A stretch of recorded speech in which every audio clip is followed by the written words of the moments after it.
வரும்போதே ஒரு பதட்டம் தாங்க இருந்தது. அல்கட்ராஸ் ஐலாண்டுக்குள்ள அமெரிக்காவில் ஒரு கொடூர பயங்கரமான ஜெயில் மட்டும் இல்லைங்க. ரீசெண்டாக அமெரிக்காவில் சொல்லியிருக்காங்க 60 வருஷத்துக்கு முன்னாடி இயங்கிக்கிட்டு இருந்த இந்த ஜெயிலை மறுபடியும் ஓப்பன் பண்ண போகிறாங்களாம். ஒரே ஒரு நாள் சுற்றுலாவாக வந்து பார்த்த எங்களுக்கே எப்படி சொல்ல பயங்கரமாக இருந்தது. ரொம்ப பயத்தோடு தான் நாங்கள் பார்த்தோம். ஜெயிலில் இருந்த கைதிகள் தப்பிச்சு எங்கே போனாங்கன்னே தெரியல. எல்லாமே இந்த வீடியோவில் பார்க்கலாங்க. ஆயிங்க எல்லாரும் எப்படி இருக்கிறீங்க? Welcome back to Mahi journey. என்னோட சேனல் சப்ஸ்கிரைப் பண்ணி பார்க்குற அத்தனை நல்ல உள்ளங்களுக்கும் என்னோட கனிவாழ்ந்த நன்றிகள். என்னோட சேனல் இப்போ தான் நீங்கள் ஃபர்ஸ்ட்டாக பார்க்குறீங்க அப்படின்னா இந்த வீடியோ பாருங்கள். பிடிச்சிருந்தா மட்டுமே சப்ஸ்கிரைப் பண்ணுறதுக்கு கன்சிடர் பண்ணுங்க. வீடியோ ஃபுல்லாக நான் உங்கள் கூட என்ன ஷேர் பண்ணிக்க போகிறேன், உங்கள் எல்லாரையும் எங்கே கூட்டிகிட்டு போய் காட்ட போகிறேன் அப்படின்னு பார்த்தீங்கன்னா அமெரிக்காவில் ஒரு கொடூரமான ஒரு ஜெயிலுக்கு தான் போக போகிறோம். இது எங்கே இருக்குதுன்னு பார்த்தீங்கன்னா ஒரு தீவுக்கு நடுவில் இருக்குங்க. அதாவது இந்த ஜெயிலோட பேர் அல்கட்ராஸ் ஐலாண்டுக்கு தான் இப்போ நாம் வந்து கிளம்பி போயிட்டுருக்கோங்க. பெரிய கியூ நிற்குதாங்க எனக்கு முன்னாடி. அந்த கியூவில் தான் நம்ம இப்போ போய் ஜாயின் ஆகி ஒரு ஷிப்பில் போய் தான் நம்மளை அந்த ஐலாண்டுக்குள்ளே எடுத்துகிட்டு போவாங்க. அந்த ஐலாண்டோட பேசிக் ஸ்ட்ரக்சர் எப்படி இருக்கும் அப்படிங்கிறத தான் இப்போ நீங்கள் பார்த்துட்ருக்கீங்க. சுற்றி பார்த்தீங்கன்னா கடலுங்க. நாம ஷிப்பில் ஏறிட்டு 1.5 மைல் டிஸ்டன்ஸில் தாங்க அந்த அல்கட்ராஸ் இருக்குது. அல்கட்ராஸ் தீவுக்கு தாங்க இப்படி சுற்றி இருக்கிற அந்த கடலை நம்ம கடந்து அந்த தீவுக்கு நம்ம போக போகிறோம். அந்த தீவுக்குள்ளே தாங்க ஜெயில் இருக்குது. வந்து ஒரு கிட்டத்தட்ட ஒரு அந்தமான் தீவு மாதிரி அப்படின்னே சொல்லலாங்க. இது வந்து ஒரு மோஸ்ட் கிரிமினல், ரொம்ப கொடூரமாக இருக்கிற கிரிமினல்ஸ் எல்லாமே கொண்டு வந்து இந்த தீவுக்குள்ளே தாங்க அமெரிக்கா நடப்பாங்க. அல்கட்ராஸ் தீவு அப்படிங்கிறது எங்கே இருக்குன்னு பார்த்தீங்கன்னா சான் பிரான்சிஸ்கோவில் இருக்குங்க. இது வந்து கொஞ்சம் புரிகிற மாதிரி சொல்லணும் அப்படின்னா ரொம்ப பயங்கரமான தீவிரவாதிகள் எல்லாத்தையுமே கொண்டு வந்து அமெரிக்காவில் இந்த அல்கட்ராஸ் ஐலாண்டில் இருக்க இந்த ஜெயிலில் தாங்க அடைப்பாங்க. அதாவது கொஞ்சம் கூட நம்ம தப்பிச்சு போகவே முடியாது அப்படிங்கிற ஒரு இடம் தாங்க இது. அந்த மாதிரி இடத்துக்குள்ள யாரெல்லாம் இருந்தாங்க, தப்பிக்கணும்னு நினச்சா எப்படிலாம் தப்பிக்கலாம், தப்பிக்கவே முடியுமா முடியாதா, இன்னும் உள்ள என்னெல்லாம் இருக்குது அப்படிங்கிறது தான் இந்த வீடியோ ஃபுல்லாக நான் உங்களுக்கு கூட்டிகிட்டு போய் காட்ட போகிறேன். இப்போ ரீசெண்டாக பார்த்தீங்கன்னா அமெரிக்காவில் ட்ரம்ப் வந்ததுக்கு அப்புறமா நிறையவே சேஞ்சஸ் வந்து வந்துக்கிட்டே இருக்குது. அதில் ஒரு மெயினான சேஞ்சஸ் என்னன்னு பார்த்தீங்கன்னா இந்த பிரிசன், அதாவது இந்த அல்கட்ராஸ் ஐலாண்டில் இருக்க அந்த ஜெயில் வந்து 60 வருஷத்துக்கு அப்புறமா இந்த பிரிசனை வந்து திரும்ப ரீஓப்பன் பண்ண போகிறதா சொல்லிட்டு இருக்காங்க. அதை பற்றின டீட்டெயில்ஸ் எனக்கு அவ்வளோ கிளியராக தெரியலங்க. நம்ம போட்டில் வந்து ஏறிட்டோம். இப்போ போட்டை ஒரு 10 மினிட்ஸில் எடுத்துருவாங்கங்க. அந்த போட்டில் எவ்வளோ வேகமாக கூட்டிகிட்டு போகிறாங்க அப்படின்னு நீங்கள் இப்போ பார்க்க போகிறீங்க. தண்ணியோட அலசத்தம் இதெல்லாம் கேட்டுட்டு இதெல்லாமே கடந்து தான் நம்ம எங்கே போக போகிறோன்னா இப்போ நீங்கள் பார்த்துட்டு இருக்க இந்த ஜெயில், அதாவது அல்கட்ராஸ் ஐலாண்ட் போயிட்டுருக்கோம். அந்த சிறைக்கு தாங்க இப்போ நம்ம போய் பார்க்க போகிறோம். சிறை பார்த்தீங்கன்னா தப்பிக்கவே முடியாது அப்படிங்கிற மாதிரி நிறைய செக்யூரிட்டி எல்லாமே போட்டிருப்பாங்க. அதையும் தாண்டி நம்ம தப்பிச்சிட்டோம் அப்படின்னு வச்சுக்கோங்களேங்க. இந்த கடல் இருக்குது பார்த்தீங்கன்னா, அந்த கடலுக்குள்ளே வந்துட்டு நிறைய வேல்ஸ் இருக்கும். வேலெல்லாம் மாட்டி சிக்கிடுவாங்க அப்படிங்கிற மாதிரி ஒரு கான்செப்ட் எல்லாமே வச்சு தாங்க இந்த ஐலாண்டுக்குள்ளே அந்த சிறையையே ரெடி பண்ணியிருக்காங்க. வந்து அது என்னமோ டூரிஸ்ட் ஸ்பாட்டாக தாங்க மாற்றி வச்சு பார்த்துக்கிட்டு இருக்காங்க எல்லாருமே. ஏகப்பட்ட டூரிஸ்ட் வந்துட்டு டெய்லி வந்துக்கிட்டு இருக்காங்க அப்படிங்கிற மாதிரி. இந்த போட்டு நாங்கள் போயிட்டுருக்க ட்ராவல் பண்ணி போயிட்டுருக்க போட்டு பார்த்தீங்கன்னா 2லேருந்து 3 போட்டு வந்துட்டு போயிட்டும் வந்துட்டும் இருக்குது. ஒருத்தங்க ட்ராப் பண்ணாங்கன்னா அகெயின் பேக் விடுற மாதிரி ஒரு 2-3 போட்டு வந்து போயிட்டுருக்குங்க. அப்போ எவ்வளோ பேர் டெய்லி வந்து பார்ப்பாங்க இந்த சிறை அப்படிங்கிற மாதிரி தான் இப்போ மெயின்டைன் பண்ணிட்டு இருக்காங்க. இந்த விண்டோ வெளியே தெரியுது பார்த்தீங்களாங்க, நடுவில் ஒரு கட்டிடம். அந்த கட்டிடத்துக்கு தான் நம்ம இப்போ சுற்றி போய்கிட்டு இருக்கோம். அமெரிக்காலேயே நான் திரும்ப திரும்ப சொல்கிறேனேன்னு கோச்சிக்காதீங்க, அமெரிக்காலே ஒரு பெரிய சிறை அப்படிங்கிறது இந்த சிறை தாங்க, அல்கட்ராஸ் ஐலாண்டில் இருக்கிறது. கரெக்டாக எங்கே லொக்கேட் ஆகிருக்கு அப்படின்னு பார்த்தீங்கன்னா சான் பிரான்சிஸ்கோவில் கோல்டன் பிரிட்ஜுக்கு பக்கத்தில் இருக்குது. நாங்கள் வந்த ஷிப்பில் எவ்வளோ மக்கள் வர்றாங்கன்னு பாருங்களேங்க. எல்லாருமே இந்த சிறையை பார்க்கறதுக்காக தான் வர்றோம். இப்போ நம்ம போட்லேருந்து இறங்கின உடனே நம்ம ஃபர்ஸ்ட்டாக பார்க்குறது பார்த்தீங்கன்னா அல்கட்ராஸ் ஐலாண்ட் அப்படிங்கிற ஒரு போர்டு. அதுக்கிட்ட இருந்து எல்லாருமே ஃபோட்டோ எடுத்துக்கிறாங்க. வெல்கம் டு இந்தியன் லேண்டுன்னு போட்டிருக்குல்லங்க. இதுக்கு கீழே ஒருத்தங்க கைட் பண்ணி நம்ம எல்லாருக்குமே இன்ஸ்ட்ரக்ஷன் கொடுத்துட்டு இருக்காங்க. இது எவ்வளோ நாளாக இருக்குது, இப்போ நீங்கள் இந்த ஜெயிலுக்குள்ளே என்னெல்லாம் பார்க்க போகிறீங்க அப்படிங்கிற மாதிரி ஒரு பேசிக் இன்ஸ்ட்ரக்ஷன் கொடுக்கறதுக்காக ஒருத்தங்களை வச்சுருக்காங்க. நம்ம போட்லேருந்து இறங்கின உடனே அவங்க நமக்கு வந்து இன்ஸ்ட்ரக்ஷன்ஸ் எல்லாமே கொடுக்குறாங்க. ஜெயிலுன்னு சொன்ன உடனே நம்ம மிதிக்கும் போது அது ஏதோ ஒரு பதட்டம் வந்து நம்ம மனசுலேருந்து எப்படி சொல்லனே தெரியலைங்க. அந்த ஒரு ஃபீலிங்ஸ் வந்து எனக்கு இங்கே எடுத்து காலை வைக்கும் போது தோணுச்சு. அது மாதிரி நம்ம உள்ளே போய் ஒவ்வொரு ஃபோட்டோஸு அவங்க வச்சுருக்கிறது எல்லாமே ரீட் பண்ணி பார்க்கும்போது இன்னும் பயம் வந்து கொஞ்சம் அதிகமாயிருச்சுன்னு தான் சொல்லணும். எதனாலன்னு கேட்டிங்கன்னா, இவ்வளோ கொடூரமாக ஒரு ஜெயில் இருக்குமா அப்படிங்கிற மாதிரி அவ்வளோ இது வந்து அங்கே பார்த்தேங்க நான். அமெரிக்காவில் சுற்றி இருக்கிற எல்லா ஸ்டேட்லேயுமே ரொம்ப பயங்கரமான, ஆபத்தான, கொடூரமான, அப்புறம் அதிபயங்கரமாக இருக்கிற கைதிகள் எல்லாமே இந்த தீவுக்குள்ளே தான் இருக்கிற ஜெயிலில் கொண்டு வந்து தான் அடைப்பாங்க அப்படின்னு சொல்கிறாங்கங்க. ஃபுல் ஏரியா, அதாவது இங்கே சுற்றி இருக்கிற ஏரியா பரப்பளவு எல்லாம் சேர்த்து பார்த்தீங்கன்னா ஒரு 24 ஏக்கர் இருக்கும் இந்த ஐலாண்டு ஃபுல்லாக அப்படிங்கிறது சொல்கிறாங்கங்க. எனக்கு ஒரே ஒரு டவுட் இருந்ததுங்க. அந்த ஜெயிலுக்குள்ளே வரும்போது, அதாவது போட்லேருந்து நம்ம இறங்கினோடனே இந்தியன் லேண்டுன்னு போட்டிருந்தாங்களா, எனக்கு பார்த்தா அந்த ஃப்ராக்ஷன் ஆஃப் செகண்டில் என்ன இந்தியான்னு போட்டிருக்காங்க, எதனால் இருக்கும், ஜஸ்ட் கண்டிப்பாக கூகுள் பண்ணி பார்க்கணுமே அப்படிங்கிற ஒரு மைண்ட் வந்து எனக்கு ஓடிட்டே தான் இருந்தது. இந்த ஜெயிலுக்குள்ளே ஜெயில் மட்டும் இல்லைங்க, அதாவது ஜெயிலில் வந்து நிறைய பேர் ஒர்க் பண்ணுவாங்கல்லங்க. கிச்சன் டிபார்ட்மெண்ட்டில் ஒர்க் பண்ணுவாங்க, அப்புறம் வந்துட்டு நியூஸ் பேப்பர் கொடுக்குற இடத்துல ஒருத்தவங்க ஒர்க் பண்ணுவாங்க, அப்புறம் பார்த்திங்கன்னா மேனேஜராக இருப்பாங்க. ஸோ இந்த மாதிரி ஒவ்வொரு செக்ஷன்லேயும் ஒவ்வொருத்தங்க இருக்கும்போது இப்போ போலீஸ் டிபார்ட்மெண்ட்லேயே நிறையா டைப்ஸ் ஆஃப் இருக்குது. அது எனக்கு அதை பற்றின டீட்டெயில்ஸ்லாம் ரொம்ப தெரியலைங்க. ஒரு ஒர்க் இருந்ததுன்னா அதுக்கு மெயின் இருப்பாங்க, அதுக்கு கீழே சப்புக்கு சப்பு அப்படிங்கிற மாதிரி ப்ராசஸ் எல்லாமே நிறைய போகும். அந்த மாதிரி இருக்கிறவங்களுக்கு ஃபேமிலியாக அவங்க வந்து தங்குற மாதிரியும் அங்கே நிறையா வச்சுருந்தாங்கங்க. பில்டிங்காக தனித்தனியாக இருந்தது. இப்போ நீங்கள் பார்த்துட்டு இருக்கீங்கல்ல, இப்போ ஒரு லைப்ரரி செக்ஷன் இருக்குது அப்படின்னா, அப்போ லைப்ரரி மெயின்டைன் பண்ணுறவங்க ஒருத்தங்க இருப்பாங்க, அவங்களுக்கு கீழே ஒர்க் பண்ணுற நிறைய கோவொர்க்கர்ஸ் எல்லாமே இருப்பாங்க. அப்போ அவங்களோட ஃபேமிலியும் இந்த இடத்துல வந்து தங்குற மாதிரியும் குட்டி குட்டியாக வீடு கூட இருந்ததுங்க. இது எல்லாமே ரொம்ப வருஷம் ஆயிடுச்சு அப்படிங்கிறதுனால எப்படி சொல்கிறது, பார்க்குறதுக்கே பில்டிங் எல்லாமே ரொம்ப கொடூரமாக உடஞ்சி போய் அந்த மாதிரி ஒரு இதாக தான் இருந்தது. வந்து இப்போ அந்த ஃபேமிலியாக எல்லாரும் வரும்போது இங்கே வந்து தங்குறதுக்கு வீடு மட்டும் இல்லாமல் அவங்க படிக்கிறதுக்கு ஸ்கூலு, அப்புறமா அவங்களுக்கு தேவையான காய்கறி வாங்குறதுக்கு காய்கறி கடை, இந்த மாதிரி எல்லாமே அந்த ஒரு ஜெயிலுக்குள்ள அந்த தீவுக்குள்ளே நான் பார்த்தேங்க. இங்கே இருக்க சிங்க் பாருங்களேங்க, எவ்வளோ பயங்கரமாக துருப்பிடிச்சிருக்கு. இப்போ இதெல்லாம் பார்க்கும்போதே தெரிஞ்சிருக்கும் எவ்வளோ வருஷங்களுக்கு முன்னாடி இருக்குது அப்படிங்கிற மாதிரி. இப்போ நம்ம வெளியே லேண்டில் இருந்து தான் அந்த தீவுக்குள்ளே வந்திருக்கோம். இந்த தீவுக்குள்ளே தான் இந்த சிறை இருக்குது, அப்படி தானங்க. இந்த சிறையிலேருந்து நம்ம திரும்ப லேண்டுக்கு போகணும் அப்படின்னா போட்டோட ட்ராவல் டைமிங் பார்த்தீங்கன்னா ஒரு 20லேருந்து 25 நிமிஷம் அந்த மாதிரி கொண்டு வந்து நம்மளை உள்ளே விடுறாங்கங்க. அந்த கடல்லாம் சுற்றி இருக்குல்லங்க, அந்த கடலுக்குள்ளே நம்ம விழுந்துட்டோம் அப்படின்னாலுமே நம்மளால தப்பிக்கவே முடியாதுங்கிற மாதிரி நிறையா வேல்ஸ்லாம் இருக்குது அப்படின்னு சொல்கிறாங்க. இப்போ சுற்றுலாவாக நிறைய பேர் வந்து பார்த்துட்டு இருக்காங்கல்லங்க. இந்த மொத்த ஜெயிலையும் நம்ம சுற்றி பார்க்குறதுக்கு டைம் எவ்வளோ ஆகும் அப்படின்னு கேட்டிங்கன்னா 2 மணி நேரத்துலேருந்து 3 மணி நேரம் ஆகுங்க.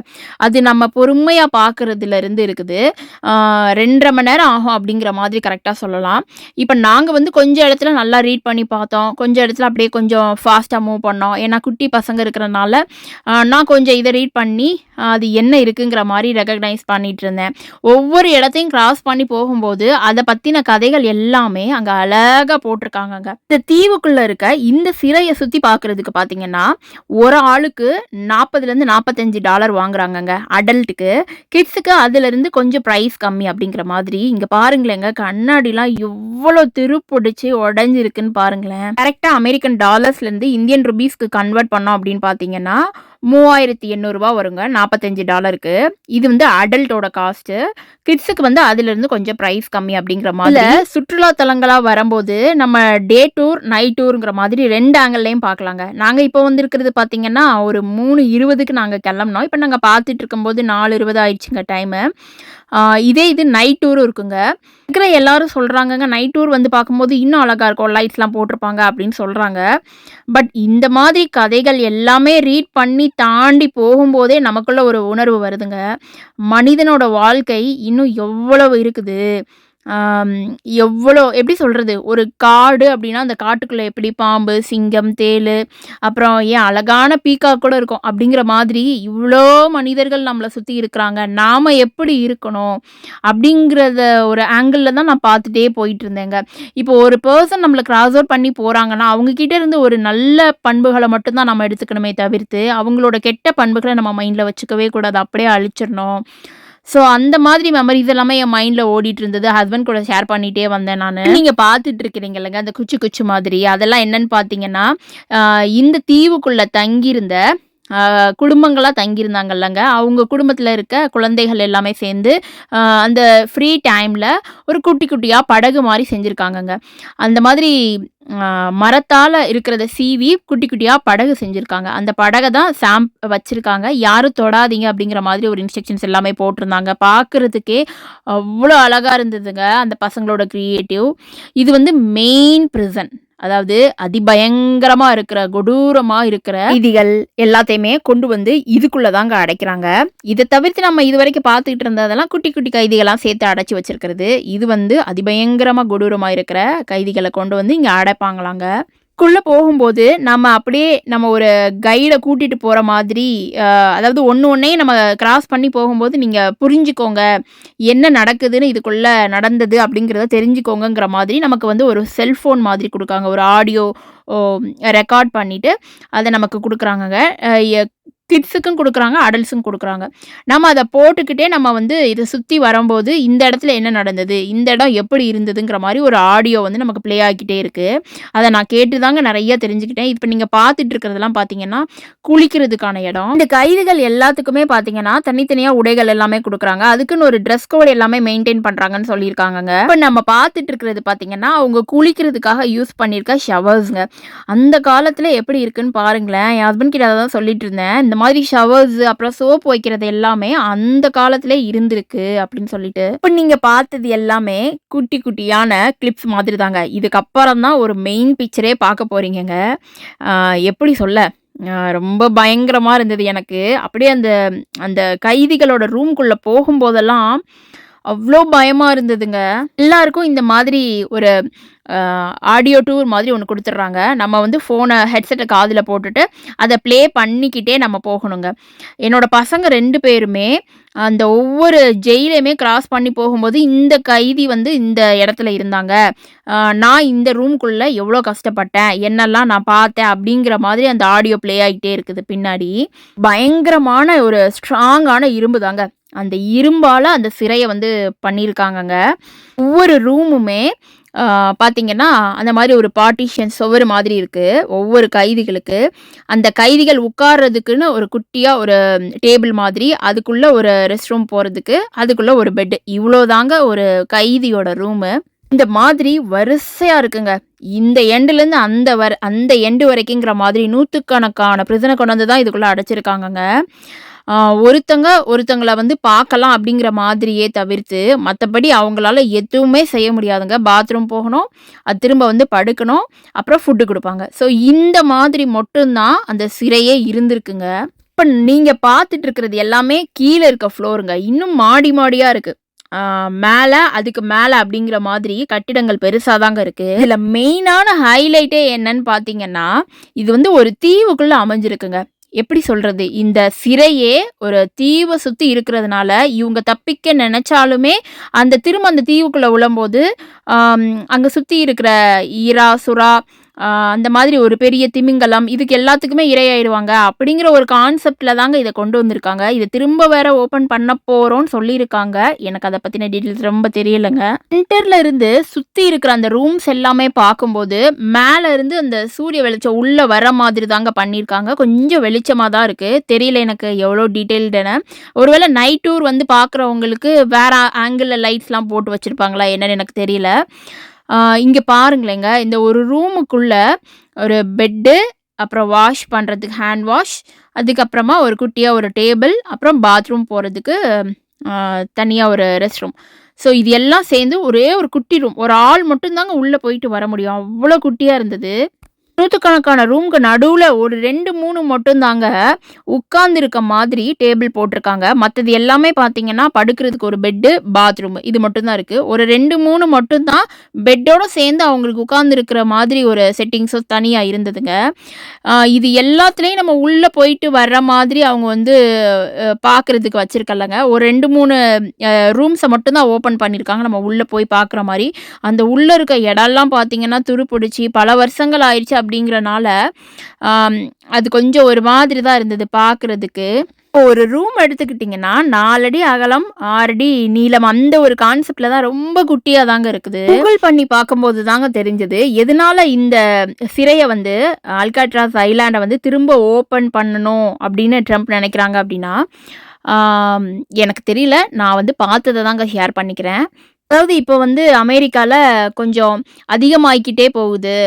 குற்றங்கள் எல்லாமே. அப்ப அதிபயங்கரமா இருக்கிற தீவிரவாதிகள மறுபடியும் கொண்டு வந்து, இந்த மாதிரி இருக்கிற ஒரு ஃபேமஸான ஐலேண்டுக்குள்ள அந்த ஜெயில்ல அடைச்சா தான், அந்த குற்றங்கள்லாம் குறையப்படும் அப்படின்னு நினைக்கிறதா சொல்றாங்கங்க. இந்த சிறை பார்த்தீங்கன்னா, 1934ல இருந்து 1963 வரைக்கும் செயல்பாட்டுல இருந்திருக்கு. ஒர்க் ஆயிருக்கு அப்படிங்கிற மாதிரி சொல்றாங்கங்க. நான் இங்க ரீட் பண்ணதுலலாம் இத தெரிஞ்சுக்கிட்டேன். இந்த சிறைய வந்து மூடுறதுக்கு மெயினான காரணம் ஒண்ணு சொல்றாங்கங்க. அதாவது இப்போ வந்து நம்ம ஒரு நார்மலா ஒரு சிட்டிக்குள்ள வாழ்றவங்களுக்கும், இந்த மாதிரி கடல் கடந்து வாழ்றவங்களுக்கும், அந்த கடல் கடந்து நம்ம வாழும்போது அங்கனக்குள்ள நமக்கு அன்றாட லைஃப்ல தேவையான திங்ஸ் எல்லாமே நமக்கு ரொம்ப சீக்கிரமா கிடைச்சிராது. நம்ம கடல தாண்டி போய் வாங்கிட்டு வரணும். ஸோ இதெல்லாம் ஒரு நினச்ச நேரத்தில் நமக்கு வேணுங்கிற திங்ஸ் வந்து எதுவுமே அந்த ஃபேமிலிக்கு அதுக்குள்ளே இருக்கிற அந்த மக்களுக்கு வந்து கிடைச்சிராது. ஸோ அப்போ பவர் சப்ளையாக இருக்கட்டும், உணவுப் பொருட்களா இருக்கட்டும், இல்ல அன்றாட லைஃப்ல தேவையான உடைகளா இருக்கட்டும், இது எல்லாமே அந்த கரையிலிருந்து தான் இதுக்குள்ள தீவுக்குள்ள கொண்டு வர மாரி இருந்தது. ஸோ அது கொஞ்சம் ரொம்ப கஷ்டமா இருந்தது. ஸோ அதனால தான் இத வந்து இந்த சிறைய மூடணும் அப்படிங்கிற மாதிரி சொல்றாங்கங்க. இந்த மாதிரி கஷ்டங்கள்லாம் யாருக்காக சொல்றேன் அப்படின்னு பார்த்தீங்கன்னா, ஜெயிலுக்குள்ள வாழ்ந்த இந்த சிறைக்குள்ள வாழ்ந்த கைதிகள சொல்லலங்க. அவங்கள பாதுகாக்கிறதுக்கு 1000 கோடி மக்கள்கள்லாம் இருப்பாங்க. அவங்களோட குடும்பங்களும் வாழ்ந்தாங்க இங்க அப்படின்னு தானங்க சொல்றேன். அந்த பீப்புள்ஸ்க்கு கிடைக்க வேண்டிய திங்ஸ் எதுவுமே கிடைக்கலங்கிற மாதிரி ஃபீல் பண்ணி இத க்ளோஸ் பண்ணியிருக்காங்கங்க. இந்த சிறையில இருந்த கைதிகளுக்கு தேவையான திங்ஸ் எல்லாமே எடுத்துட்டு வர்றதுக்குமே ப்ரைஸ் ரொம்ப அதிகமா இருந்தது அப்படிங்கிற மாதிரியும் ஒரு காரணங்கள் வந்து சொல்றாங்கங்க. இதுக்குள்ள பார்த்தீங்கன்னா, ஒரு இருட்டறையும் இருந்ததுங்க. அதாவது ரொம்ப ஜெயில்ல இருந்து தப்பிச்சு போகணும் அப்படின்னு நினைக்கிறவங்கள கொண்டு வந்து அந்த இருட்டறைக்குள்ள போட்டுருவாங்களாம். உள்ள போய் பார்க்குறதுக்கே எனக்கு அவ்வளோ பயமா இருந்ததுங்க. ஹஸ்பண்ட் வந்து, "நீ ஒரு தடவ போ, இந்த வீடியோக்காகவாவது கேப்சர் பண்ணிக்கிறேன்" அப்படிங்கிற மாதிரி சொன்னாங்க. உள்ள போய் எனக்கு பார்த்துட்டு வெளிய வரதுக்குள்ளே எனக்கு அவ்வளோ பயமா இருந்தது. ஸோ யோசிச்சு பார்க்குறேங்க அதுக்குள்ள இருந்தவங்கள எல்லாரையுமே. என்ன சொல்லனே தெரியலங்க எனக்கு. ஆனா என்னமோ ஒண்ணு இது மட்டும் உண்மைங்க. என்னைக்கோ ஒரு நாள் ஜாலியா வந்து டூரா பார்க்குற எல்லாருக்கும், "ஓ! புதுசா இருக்கே, இப்படி இருக்கே, அப்படி இருக்கே, பயமா இருக்கே" இந்த மாதிரி எல்லா மிக்ஸ்டு ஃபீலிங்ஸ கொண்டு வந்து இங்க போட்டுருவோம். ஆனா இதுலயே வாழ்ந்தவங்களுக்கு தாங்க தெரியும் அதோட வலிகள் என்ன அப்படின்னு சொல்லிட்டு. இந்த ஓட்டெல்லாம் எவ்வளோ உடைஞ்சிருக்குன்னு பாருங்களேங்க. கண்ணாடிலாம் அப்படியே சுக்கு நூறா ஸ்க்ராட்ச் ஆயிருக்கு அப்படிங்கிற மாதிரி தான். ஏன்னா பல வருஷங்கள் ஆயிடுச்சேங்க இதுதான். இது வந்து அந்த ஜெயில்ல வாழ்ற அந்த கைதிகள பார்க்க வர்றவங்கள விடுற இடம் அப்படின்னு சொல்லிட்டு போட்டிருந்தாங்கங்க. எவ்வளோ பெருசா இருக்கு பாருங்களேங்க. கீழ ஒரு கைதிகள் அடைக்கிறதுக்கு, அதுக்கு மேல ஒரு மாடி, அந்த மாடிக்கு மேல ஒரு மாடிங்கிற மாதிரி தாங்க அவ்வளோ ரூம்ஸ் இருந்தது. இப்ப நான் சொன்னேன் இல்லங்க, கைதிகள பார்க்க வர்றவங்கலாம் அந்த ஓட்ட வெளிய பார்ப்பாங்கன்னு, அத கூட ஒரு கண்ணாடியால தாங்க அடைச்சிருக்காங்க. கண்ணாடி வழியா தான் பேசியிருக்காங்க. எப்படி அந்த அளவுக்கு கேட்டிருக்கோன்னு எனக்கு தெரியல. நீங்க பார்த்துட்டு இருக்க இந்த பில்டிங் ஃபுல்லாவே, அதாவது அல்கட்ராஸ் ஐலாண்ட்ல இருக்க இந்த சிறை ஃபுல்லாவே பார்த்தீங்கன்னா, செங்கல்லு, சிமெண்டாலலாம் கட்டலங்க. கற்களால கட்டியிருக்காங்கங்க. சிறை அப்படின்னா ஈஸியா ஓட்ட போட்டு ஒரு சிறைக்கும் அடுத்த சிறைக்கும் போயிருவாங்க, தப்பிச்சுருவாங்க அப்படிங்கிறனாலயா என்னன்னு தெரியலங்க. கற்களால கெட்டியிருக்காங்க. இத வந்து மிலிட்டரி பிரிசனர்ஸ் மட்டும் தான் இந்த ஜெயிலுக்குள்ள வச்சிருக்காங்கங்க. அதுக்கப்புறம் தான் சரி அமெரிக்கா சுத்தி இருக்கிற எல்லா ஸ்டேட்லயுமே கொஞ்சம் பயங்கரமா கொடூரமா இருக்கிற கைதிகள் எல்லாத்தையுமே இந்த தீவுக்குள்ள வந்து அடைக்கலாமே. ஏன்னா அவங்க தப்பிச்சு போக முடியாத மாதிரி கட்டியிருக்காங்கல்லங்க. அந்த கான்செப்ட்ல கொண்டு வந்து இங்க பண்ணியிருக்காங்க. சரிங்க. இவ்ளோ பெரிய தீவுல இருக்கிற இந்த சிறைக்குள்ள இருந்து யாராவது தப்பிக்க நினைச்சிருக்காங்களா அப்படின்னு ஒரு கொஸ்டின் வந்திருக்கும் அப்படின்னு நினைக்கிறேங்க. வந்திருந்தா நான் அதுக்கு ஆன்சர் பண்ணிடுறேங்க. இதுல வந்து 1500க்கு மேல வந்து கைதிகள் எல்லாமே இருந்திருக்காங்க. அதுல 3 பேரு மட்டும் இந்த ஜெயில்ல இருந்து நம்ம தப்பிச்சு போயிடணும் அப்படின்னு முடிவெடுத்திருக்காங்க. எப்படி தப்பிச்சாங்க, அவங்க எப்படி தப்பிக்க நினைச்சாங்க அப்படிங்கறத தான் சொல்ல போறேன். அதை கேட்கும்போது இன்னும் கொஞ்சம் பயங்கரமாவே தாங்க இருக்கும். ஒவ்வொரு ஏரியாவுக்கும் ஒவ்வொரு பேர் இருக்கும்லங்க. அந்த மாதிரி இந்த ஜெயிலையும் நான் இங்க மிஷிகன் அவென்யூன்னு பார்த்தேங்க. அங்கிருந்து வந்த கைதிகளை வந்து இங்க அடைச்சிருக்காங்க. இப்போ நீங்க பார்த்துட்டு இருக்கிறது பார்த்தீங்கன்னா, அந்த ஃபுட் கோர்ட். அதாவது லஞ்ச் எல்லாமே ரெடி பண்ணுவாங்களாங்க. லஞ்ச் என்ன மெனு அப்படிங்கிற மாதிரி போட்டிருந்தாங்க மேல. அதுக்கப்புறமா உள்ள இருந்து குக் பண்ணி நம்ம இப்படி வாங்கி சாப்பிட்ற மாதிரி வச்சிருந்தாங்க. அதையும் நாங்க பார்த்துட்டு இருந்தோம். சொல்லியிருந்தேன் இல்லைங்க, ஒரு 3 பேர் தப்பிச்சிருந்தாங்க அப்படின்னு சொல்லிட்டு. அவங்க 3 பேர் தப்பிச்சு வெளியே போயிட்டாங்க அப்படிங்கிற மாதிரி கதைகள்லாம் சொல்றாங்கங்க. ஆனா அவங்க உயிரோட இருக்காங்களா இல்லை இல்லையாங்கிற மாதிரி ஹிஸ்ட்ரி எதுவுமே இன்ன வரைக்கும் கண்டுபிடிக்கப்படலையாங்க. இப்போ ரீசெண்டாக அமெரிக்கன் கவர்மெண்ட்டுக்கு வந்துட்டு நான் தான் இந்த அல்கட்ராஸ் ஜெயிலில் இருந்து தப்பிச்ச ஆளு, நான் இப்போ நல்லா இருக்கேன் அப்படிங்கிற மாதிரி ஒரு லெட்டர்ஸ் வந்து கவர்மெண்ட்க்கு போயிருக்கு. ஸோ அப்போ அவங்களுக்கு அதுக்கப்புறம் தான் ஒரு டவுட்டே வர ஆரம்பிச்சுது அப்படின்னு சொல்கிறாங்க. 3 அதிபயங்கரமான குற்றவாளிகள் 3 பேரும் எப்படி தப்பிக்க நினச்சாங்க அப்படின்னா, உள்ளே வந்து அந்த அவங்கவுங்க ஜெயில் ரூமுக்குள்ளே அவங்களே இருக்க மாதிரி ஒரு செட்டிங்ஸ் எல்லாமே ரெடி பண்ணியிருக்காங்கங்க. ஒரு மண்டை ஓடு மாதிரி ஒன்று ரெடி பண்ணிட்டு, அதாவது கார்ட்போர்ட்லேயே பண்ணியிருக்காங்க. மேலே நல்லா க்ளூவால் பண்ணிட்டு இப்போ தான் எவ்வளவோ பண்ணுறாங்க இல்லைங்க. அவங்கெல்லாம் குற்றவாளிகள்லாம் தப்பிக்கணும்னு நினைக்கும் போது அவங்களோட கிரியேட்டிவிட்டிலாம் இன்னும் கொஞ்சமே அதிகமாயிருக்கு அப்படிங்கிற வந்து ஹேர் கட் பண்ணுற இடத்துலேருந்து கொஞ்சம் கொஞ்சம் ஹேர் எடுத்து அந்த மாதிரி செட் பண்ணி ஒரு ஆள் மாதிரி மண்டை மட்டும் படுத்திருக்க மாதிரி, அப்புறம் பாடிலாம் இருக்க மாதிரி போர்வை வச்சு மூடி இருக்காங்க. இந்த மாதிரி டெய்லி ஜெயிலர் வந்து நைட்டு செக் பண்ணும்போது சரி ஆள் தான் உள்ளே இருக்காங்க அப்படிங்கிற கான்செப்டில் அவங்க கிராஸ் அவுட் பண்ணி போயிருக்காங்க. இவங்க வந்து அதுக்கப்புறமா அந்த பில்டிங்லலாம் தப்பிக்கிற மாதிரி இடங்கள்லாம் ரெடி பண்ணி அந்த தீவை தாண்டி வெளியெல்லாம் போயிட்டாங்களாங்க. ஸோ ரொம்ப ஒரு மறுநாள் காலையில் செக் பண்ணும்போது தான் இந்த மாதிரி தீவில் வந்து இந்த ஜெயிலில் வந்து 3 பேர் தப்பிச்சிட்டாங்க, 3 பேரை காணோம் அப்படிங்கிற மாதிரி சொல்லியிருக்காங்க. எல்லாருக்குமே ஒரே டவுட்டாக தாங்க இருந்திருக்கு. எப்படி தப்பிச்சிருப்பாங்க, எவ்வளோ ப்ரொடெக்டிவாக வச்சுருக்கோம் இந்த ஜெயிலை. அது மட்டும் இல்லாமல் இந்த ஐலாண்டை, அதாவது சுற்றி இருக்க அந்த கடலெல்லாம் தாண்டி போனாலுமே அங்கே அந்த கரையோரமாக போலீஸ் எல்லாம் இருப்பாங்க, எப்படினாலும் பிடிச்சிருவாங்க. ஆனால் எவ்வளோ பிளான் போட்டால் அந்த 3 பேரும் எஸ்கேப் ஆகிருப்பாங்க அப்படிங்கிற மாதிரி நிறைய என்கொயரிஸ் எல்லாமே போயிருக்கு. கடைசி வரைக்கும் அந்த 3 பேரும் உயிரோடு இருக்காங்களா இல்லையா, என்ன ஆனாங்க, ஒருவேளை அந்த கடலை தாண்டி அவங்க ஊருக்குள்ளே போயிருக்கவே முடியாது, கண்டிப்பாக இறந்துருப்பாங்க அப்படின்னு நினச்சி தான் அந்த கவர்மெண்ட் வந்து அவங்களோட கேஸே க்ளோஸ் பண்ணிட்டாங்களாங்க. அதுக்கப்புறமா இப்போ ரீசண்டாக அமெரிக்கா கவர்மெண்ட்டுக்கு அந்த ஜெயிலிருந்து நான் தான் தப்பிச்சேன், நான் இப்போ ஊருக்குள்ளே நல்லா இருக்கேன் அப்படிங்கிற மாதிரி ஒரு லெட்டர் வந்ததுக்கப்புறம் தான் அவங்களுக்கு ஒரு டவுட்டே வர ஆரம்பிக்குதுங்க. எப்படி இதெல்லாம் நடந்தது, அவ்வளோ ப்ரொடெக்டிவாக அமெரிக்காவில் ஒரு பெரிய ஜெயிலு, யாருமே தப்பிக்கவே முடியாது, அப்படியே தப்பிக்க நினச்சாலும் அவங்க உயிரோடு இருக்க முடியாதுங்கிற மாதிரி ஒரு தீவுக்குள்ளே யோசித்து ஒரு ஜெயில வச்சுருக்கோம். ஆனால் எப்படி தப்பிச்சாங்க அப்படிங்கிற ஒரு டவுட் எல்லாமே இப்போ தான் வருதுங்க. இந்த சிறைக்கு பார்த்தீங்கன்னா யாருமே தப்பிக்கவே முடியாது, அப்படியே தப்பிச்சு நினச்சாலும் உயிரோடு இருக்க முடியாதுங்கிற மாதிரி தான் எல்லாருமே இன்ன வரைக்கும் சொல்லிட்டு இருக்காங்கங்க. ஆனால் அதிலிருந்து ஒரு 3 பேர் தப்பிச்சு போயிட்டாங்க அப்படின்னா அதை உடைக்கிறதுக்காக தான் இருக்குமோ அப்படிங்கிற மாதிரிலாம் நிறையா ஒரு டவுட்ஸ் இருக்கதாங்க செய்யுது. அழகான ஐலாண்டுங்க அல்கட்ராஸ் ஐலாண்ட். அதை வந்து நம்ம யோசித்து பார்க்கும்போது கடலுக்கு நடுவில் ஒரு வீடு கட்டியிருந்தா எவ்வளோ அழகாக இருக்கும் அப்படின்னு யோசிப்போம். ஆனால் அதை ஜெயிலாக பார்க்கும்போது என்ன சொல்லனே தெரியலைங்க.